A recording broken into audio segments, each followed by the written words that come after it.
Subscribe कीजिए हमारे channel और दबाइए बेल का आइकन ताकि आपको रेगुलर नोटिफिकेशन अपडेट्स मिल सके। कौम आद को, कौम समूद को पैगंबर की नाफरमानी की वजह से बर्बाद किया। आज चेहरों पे दाढ़ियां नहीं है, आज लिबासों की कैफियतें वो नहीं है जो मेरे पैगंबर कहते रहे इख्तियार करो। रस्म और रवाज जिनकी जड़ों पे मेरे पैगंबर ने तेशा रखा, आज वही रस्म और रवाज हमारे मुआशरे में मौजूद है। कौम नूह को अल्लाह ने शिर्क की वजह से बर्बाद किया। बड़े बड़े लोग थे, इबादत गुजार थे, चले गए दुनिया से। शैतान ने कहा इनकी तस्वीरें बनाओ, ये बड़े लोग थे, इनकी तस्वीरों को अपने सामने रखो, क्योंकि इन जैसे इबादत गुजार तो तुम हो नहीं सकते। तस्वीरों को सामने रखो, ये याद आएंगे, रूहानियत पैदा होगी, ईमान बढ़ेगा तुम्हारा। तस्वीरें बनाई, अगली कौम आई, उन्होंने कहा नहीं नहीं, इनको सलाम किया करो, इनके सामने हाथ उठा के मांगा करो कि हमारे ईमान और हमारे अमल के लिए अल्लाह से सिफारिश करें। और उससे अगली नस्ल आई, कहा नहीं, वो कोई इनसे आगे चीज ही नहीं है, यही थे जिनकी इबादत करनी, अब सजदा भी इनको करो, रुकू भी इनको करो, इबादत भी इनकी करो। फिर अगली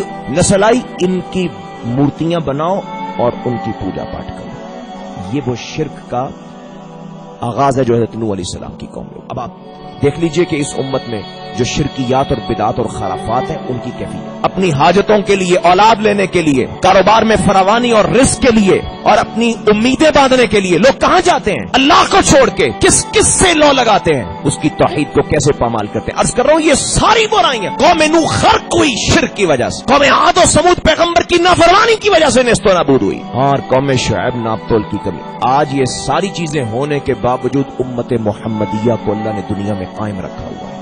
क्यों? मेरे पैगंबर ने दुआ मांगी थी, अल्लाह पहली उम्मतों की तरह इस सारी उम्मत को हलाक न कर देना।